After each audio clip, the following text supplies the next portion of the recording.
আজ আমাদের শুরু করব আমরা যে ইনভেন্টরি প্ল্যানিং এবং স্টোর ম্যানেজমেন্ট, এই দুইটা জিনিস আমরা শুরু করব আজকে থেকেই। তো আমাদের সকলের প্রতি অনুরোধ থাকবে যে ক্লাসগুলো যারা এখানে দেখতে চান বা শিখতে চান তারা ক্লাসগুলো একটা একটা ক্লাস সিরিয়ালি দেখবেন, তা না হলে আপনাদের কোনো জিনিসগুলো কোনো উপকারে আসবে না।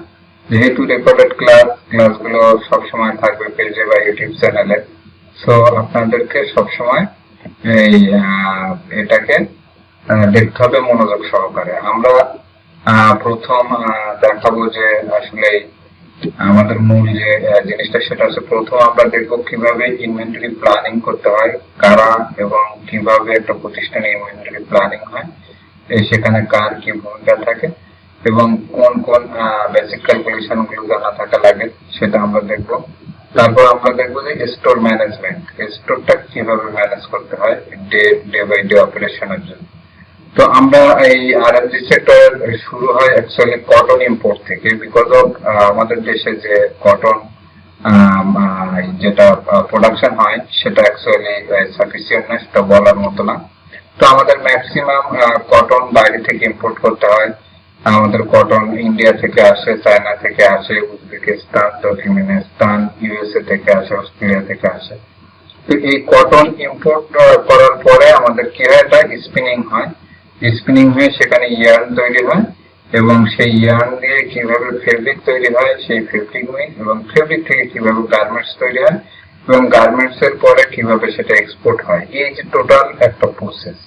তো এই প্রসেসে আমরা প্রথম যে জিনিসটা দেখব সেই জিনিসটা হচ্ছে আমাদের কিভাবে স্টোরে আমাদের যে জিনিসগুলো আসে, ইয়ার্ন আসুক বা যে জিনিসটাই আসুক না কেন, সেটা কিভাবে আমাদেরকে স্টোরে রাখতে হয়। তো আমরা যদি দেখি যে একটা স্পিনিং মিলের স্টোর যদি আমরা দেখতে চাই, তাহলে আমি একটু বড় করে দেখাই।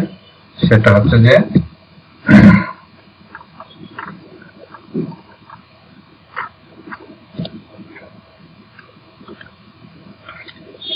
স্পিনিং মিলের স্টোর হচ্ছে কয়টা সেটা দেখতে হবে। প্রথম হচ্ছে স্পিনিং মিলে আমাদেরকে স্পিনিং মিলের স্টোর খুবই কম, বিকজ অফ প্রথম যে কটনটা আমাদেরকে ইম্পোর্ট করা হয় সেটা আমাদের স্পিনিং মিলে মোট একটা, দুইটা, তিনটা, চারটা স্টোর থাকা লাগে। সেটা হচ্ছে একটা হচ্ছে যে প্রথম যখন কটন ইম্পোর্ট হয়ে আসে তখন কটনের জন্য একটা স্টোর থাকা লাগে, সেটা হচ্ছে কটন স্টোর।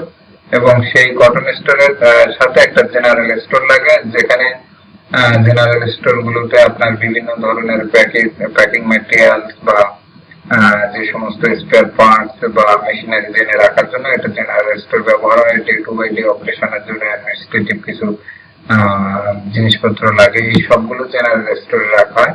আর মূলত মেইন যে র মেটেরিয়াল সেটা কটন স্টোরে রাখা হয়, আর জেনারেল স্টোরে রাখা হয় জেনারেল জিনিসপত্রগুলো। তারপর হচ্ছে যে কটন থেকে ইয়ার্ন যখন তৈরি হয়ে যায়, ইয়ার্ন তৈরি হলে কোথায় রাখে, ফিনিশিং গুডস বা প্যাকিং স্টোরের মধ্যে, ফিনিশিং গুডস এর মধ্যে এইটা ইয়ার্ন গুলো রাখে রেডি ফর ডেলিভারির জন্য যে সমস্ত ইয়ার্ন গুলো রাখা হয়।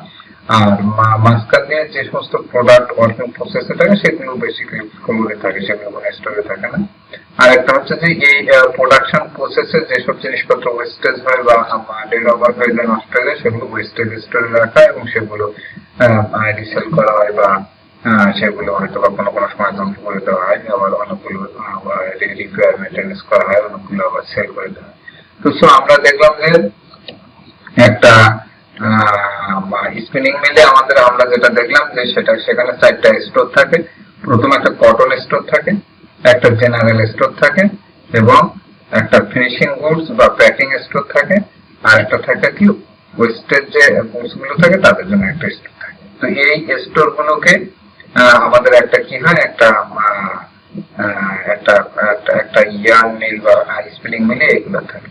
তো আমরা দেখবো যে এই যে স্টোর গুলো দেখলাম, স্টোর গুলো আমাকে প্রসেসটা, স্টোর ম্যানেজমেন্টটা বুঝতে হলে আমাকে আবার বুঝতে হবে কি ওই প্রতিষ্ঠানের প্রোডাকশন প্রসেস। তো একটা স্পিনিং মিলের প্রোডাকশন প্রসেস আপনাকে জানতে হবে, তা না হলে এই স্টোর গুলো কখন আপনার প্রোডাক্টের ডিমান্ড হবে, কিভাবে সেই প্রোডাক্টের ডিমান্ডটাকে আপনার ইম্পোর্ট হবে সেটা স্টোরে কিভাবে রাখবেন, তারপর সেখান থেকে কিভাবে কোন মেশিনে কোন ফ্লোরে কোথায় আপনাকে রিকুইজিশন হবে এবং সেখানে কিভাবে আপনি ডেলিভারি দিবেন, সেখান থেকে কিভাবে প্রোডাকশন প্রসেস গুলো, এটা ওয়ার্কিং প্রসেস কিভাবে থাকবে, সবই স্টোরের আন্ডারে থাকে। তো সো আপনাদেরকে কি করতে হবে, আমাদেরকে প্রথম জানতে হবে যে এই যে স্পিনিং মিলের যে আমরা স্টোর দেখলাম, এই স্টোর বুঝতে হলে আমার প্রথম জানতে হবে প্রোডাকশন প্রসেস জানতে হবে যে এই প্রোডাকশন প্রসেসটা কি। তো আমরা স্পিনিং মিলের এট এ গ্লান্স একটা প্রোডাকশন প্রসেস যদি আমরা দেখতে চাই, তো আপনি দেখবেন যে সেটা এভাবে আছে। সেটা হচ্ছে যে একটা স্পিনিং মিলে প্রথম কি করতে হয়, কটন লাগে, কটন ছাড়া তো স্পিনিং মিল হয় না, তো কটন রিকুইজিশন হয়। স্টোর যে ম্যানেজার থাকে সে যে আমরা পরবর্তীতে আমরা দেখাবো যে কিভাবে আসলে কি বলা যায় ইনভেন্টরি প্ল্যানিংটা হয়, সেই প্ল্যানিং অনুযায়ী কি হয়, আমার স্টোরের যে ম্যানেজার থাকে সেই স্টোরের দায়িত্ব থাকে, সে প্রোডাকশন পিপলের সাথে কথা বলে এবং মার্কেটিং এর সাথে কথা বলে কি করে, সে রিকুইজিশন তৈরি করে, কটন রিকুইজিশন বা স্টোর তৈরি করে একটা রিকুইজিশন তৈরি করার পরে কি হয়, ওই রিকুইজিশন অনুযায়ী প্রকিউরমেন্ট টিম বা সোর্সিং টিম যেটা থাকে তারা কি করে, কটন ইম্পোর্ট করার ব্যবস্থা করে। কটনের সেই ইম্পোর্টের প্রসেস আছে, এই প্রসেসের মাধ্যমে সে কি করে, ইম্পোর্ট করার ব্যবস্থা করে। তো এই ইম্পোর্ট করার ফলে কি হয়, ইম্পোর্ট করার ফলে এই মাল চলে আসে এবং সেই মালগুলা আমাদের যখন আমাদের ফ্যাক্টরি এতে চলে আসে তখন আমাদের কি করতে হয়, সেটা স্টোরে রাখতে হয় স্টক করে। তো এই যে স্টোরে রাখতে হয়, এই স্টোরটাই হচ্ছে বেসিক্যালি কি, এই স্টোরটা আমরা এই কটন স্টোর বলে যেটা আমরা দেখলাম একটু আগে, সেটা হচ্ছে কি এই যে স্টোরে থাকে। তো এই স্টোর থেকে কি হয়, আমাদের প্রথম যে প্রসেস আছে স্পিনিং মিলে সেটা হচ্ছে ব্লো রুম। তো ব্লো রুম থেকে কি করে, প্রোডাকশনের প্ল্যান অনুযায়ী রিকুইজিশন দেয়, ওই রিকুইজিশন অনুযায়ী কি করতে হয়, কটন ডেলিভারি টু ব্লো রুমে চলে যায় কটন। তো কটন ব্লো রুমে যাওয়ার পরে কি হয়, সেই ব্লো রুমের পরে কি হয়, ব্লো রুম যাওয়ার পরে এখানে 4টা ফাংশন আছে। একটা হচ্ছে বেল ওপেনার, মানে কটন গুলো কিন্তু বেল আকারে আসে, যেহেতু তুলা তো অনেক কি বলা যায় অনেক বড় হয়ে যায়, তুলা স্বাভাবিকভাবে অনেক জায়গা নেয় অল্প তুলা, হ্যাঁ, তো এগুলোকে বিভিন্ন প্রেসারাইজ করে এটাকে কি করে, বেল তৈরি করে। কাপড়ের যেরকম রোল আছে, কার্টুন আছে, কোন আছে, ওই তুলাগুলোকে ওই রকম কার্টুনের মতো করে বেল করে এটা মানে হেভি ওয়েট প্রেসারের মাধ্যমে এটা বেল করে। তো এই বেলগুলো কি করতে হয়, এই বেল ওপেনার, ব্লো রুমের বেল ওপেনারের একটা সেকশন আছে, সেখানে কি করে, এটা বেলগুলোকে ওপেন করার পর সেটা কি করে, আর একটা মেশিন দিয়ে ওপেন হওয়ার পরে চলে যাওয়ার পরে কি করে, এখান থেকে প্রথম বেলের সাথে তুলা যখন আসে তার সাথে অনেক ময়লা আসে, বিভিন্ন ধরনের কি বলা যায় বিভিন্ন ধরনের ডাস্ট আসে, এই মাঠ থেকে তুলাগুলো আনে, বিভিন্ন ধরনের মেটাল টেটাল এগুলা কি থাকে এর ভিতরে থাকে, বিভিন্ন ধরনের সমস্যা থাকে। তো এইগুলো থাকলে তো আর একটা কোয়ালিটিফুল ইয়ার তৈরি করা সম্ভব না। তো এই জন্য কি করে, মেটাল সেপারেটর দিয়ে এটা মেটাল সেপারেট করে। মেটাল সেপারেট করার পরে কোথায় আছে, ইউনিভার্সাল মিক্সার। মেটাল সেপারেট করার পরে এটা কি করে, এবার এটাকে ওই যে বিভিন্ন যে প্রেসার দিয়ে যে এটা ছিল, তো এটা তো এখন কি করতে হবে, খুলতে হবে। তো ইউনিভার্সাল মিক্সার দিয়ে কি করে, এটা মানে কি বলা যায়, তুলা আঁশগুলাকে আলাদা করে। আপনারা দেখবেন যে আমরা ছোটবেলায় দেখছি যে লেপ তোষক এগুলো তৈরি করার জন্য এই যে তুলাতে অনেক যারা এটা তৈরি করে তারা কি করে, মেকাটা ওই এক লাঠি বা বিভিন্ন ইয়ের মাধ্যমে এটাকে অনেক বাড়ি দিয়ে আলাদা করে, মানে তুলাটা লেগে থাকে, এটাকে পৃথক করে সুন্দর করে দেওয়ার জন্য। তো এই ইউনিভার্সাল মিক্সারের কাজ কিন্তু সেটাই। তো তারপরে এখান থেকে আবার ইউনিভার্সাল মিক্সার থেকে আবার আরেকটা ডাস্ট সেপারেটরে যায়, যেখানে যে আগে করছি মেটাল সেপারেশন, এবার ডাস্ট সেপারেশন, মানে এই তুলার সাথে যে খোসা বা বাইরের বিভিন্ন পলিথিন এই সেই বিভিন্ন জিনিস থাকতে পারে সেগুলো কি করে, ডাস্ট সেপারেট করে। তো মূলরুমি কি করে, বেল ওপেন করে, তারপর মেটাল সেপারেট করে, ইউনিভার্সাল মিক্সার মাধ্যমে মিক্সিং করে তুলাটা, তারপরে মিক্সিং তুলাটাকে কি করে, আবার ডাস্ট সেপারেটর দিয়ে ডাস্ট সেপারেট করার পরে সেখান থেকে চলে যায় কার্ডিং। মূলত কার্ডিং এ স্লাইভার গুলো তৈরি করে। কার্ডিং মেশিনের কাজ হচ্ছে স্লাইভার হচ্ছে যে এখন যে তুলা যে হয়ে গেল, এই তুলা যে মোটামুটি একটা ফ্রেশ হয়ে গেল, তো এই তুলাগুলাকে কি করতে হবে, সুতা বানাইতে গেলে তো আপনার কি করতে হবে, এটা আস্তে আস্তে স্পিন করতে হবে, পাকাতে হবে। প্রথম একটা মোটা দড়ির মতো হয়, সেটাই হচ্ছে মূলত স্লাইভার। তো এই স্লাইভার গুলোকে আস্তে আস্তে কি করে, এই প্রথম তুলা থেকে একটা মোটা দড়ির মতো হয়, তারপর এইটা থেকে আরো লম্বা করে এটা টান দেয়, তারপরে একটা স্পিন করে, এভাবে করতে করতে কিন্তু সুতা হয়। তো এটা এই কাটিং রুমের কাজই হচ্ছে মূলত প্রাথমিক সুতা তৈরির মূল কাজ হচ্ছে কাটিং রুমের। তো এই কাটিং রুমে কি হয়, এটা হচ্ছে কাঠের স্লাইভার তৈরি করে। প্রথম কি করে, একটা কাঠের যে তুলাটা আসলো এটাই একটা একটু লম্বা মানে টেনে টেনে লম্বা লম্বা করে একটা স্লাইভার তৈরি করে। এই স্লাইভার আবার চলে যায় কি ব্রেকার ডাউন স্লাইভারে। তার মানে এখানে এসে কি হয়, এই কাঠের কাটিং মেশিনের ভিতরে চিরুনির মতো দাঁড়া চিরুনির মতো একটা থাকে। তো এটা দিয়ে কি করে, এই মেশিনটা দুই ভাবে ঘুরে, ভিতরে তুলাগুলো যদি একদিকে ঘুরে, আবার আরেকটা বাইরের আরেকটা ওই যে চিরুনির মতো যেটা সেটা উল্টা দিকে ঘুরে। এটা কি করে সম্পূর্ণ আলাদা করে। এখানেও কিন্তু আপনার ডাস্ট সেপারেট করা হয় এই ব্রেকার ডাউন স্লাইভার দিয়ে। হ্যাঁ, তো এই স্লাইভারটা কি করে, আরো ওই স্লাইভার যে হয়েছে না, ওর থেকে যে ময়লাগুলো আছে সেগুলো পৃথক করে এবং এটা আরো চিকন করে। তো চিকন করার পর সেখান থেকে আছে কি ফিনিশার ড্রয়িং, একটা ড্রয়িং মেশিন থাকে, যেখানে এসে কি করে, এই যে তুলাগুলো যে আরোই হলো সেটাকে এখন মোটামুটি এক জায়গায় নিয়ে আসে, একটা চিকন দড়ির মতো করে ড্রয়ার গুলো দিয়ে কাজ করে। তারপর হচ্ছে ফিনিশার ড্রয়িং সিলিভার, এখানে এসে কি করে, এই যে ড্রয়িং করলো এই সিলিভার গুলোকে একদম মোটামুটি একটা ফাইনালি আপনার কি বলা যায়, সিমপ্লেক্স মেশিনে ফাইনাল তুলা তৈরি করার জন্য যে স্লাইভার, সেই স্লাইভারটা ফাইনালি সে প্রোডাকশন করে। করার পরে আমরা দেখি করার পরে কি করে, করার পরে এটা সিমপ্লেক্স মেশিন যে ফ্লোর আছে সেখানে পাঠায়। তো সিমপ্লেক্স মেশিনে মূলত মানে তুলা এখানে মানে সুতা এখানে তৈরি হয় স্লাইভার থেকে। তো সিমপ্লেক্স মেশিনে আসার পরে সিমপ্লেক্স মেশিনের মাধ্যমে প্রথম কি করে, রিং এ এটা স্পিন করে, রিং এর পরে কোথায় চলে যায়, অটো কোণে চলে যায়, অটো কোণে চলে যাওয়ার পরে কি কমপ্লিট ববিনে চলে যায়।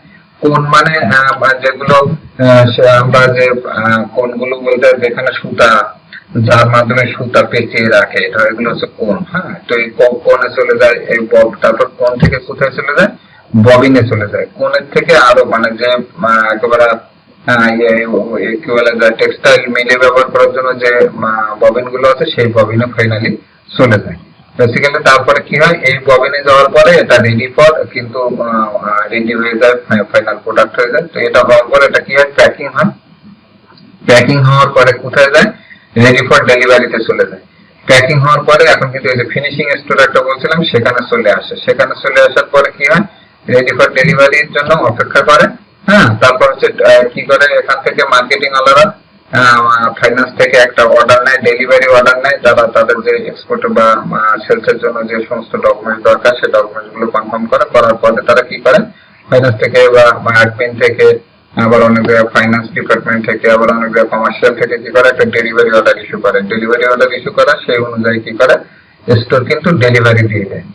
এই যে স্টেপ আমরা দেখলাম, কি করলাম, একটা কটন কিভাবে আসছে এবং প্রত্যেকটা স্টেপে কিভাবে গেল, এই প্রত্যেকটা মানে স্টেপের সাথে স্টোরের কিন্তু কাজ থাকে।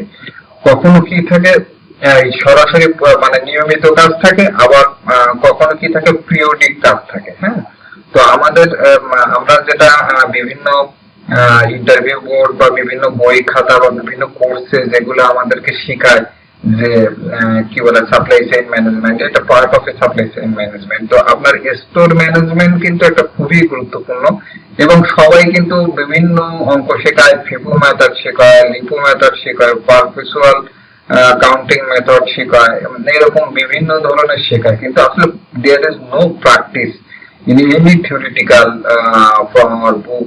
আমরা কিন্তু যা শিখছি এটা কোনো প্র্যাকটিস নাই। সো আমাদেরকে জানতে হবে যে প্র্যাকটিক্যাল কি হচ্ছে, actually what is the practical practice, হ্যাঁ, in a organization, in a industry কিভাবে করতেছে। এই সমস্ত লিপো মেথড, ফিপো মেথড, এইগুলোতে কোনো কিছুতে এখানে কাজে আসবে না। তো সো আমরা কি দেখবো, প্র্যাকটিক্যাল দেখবো। তো আমরা এই আজকে দেখলাম যে কি একটা স্পিনিং মিলের আপনাকে স্টোর ম্যানেজমেন্ট করতে গেলে একটা প্রতিষ্ঠানের কোন কোন বিষয় আপনাকে জানা লাগবে, সেটা হচ্ছে একটা প্রতিষ্ঠানের টোটাল প্রসেস ফ্লোটা সম্পর্কে আমরা একটা জেনারেল ধারণা থাকা লাগবে।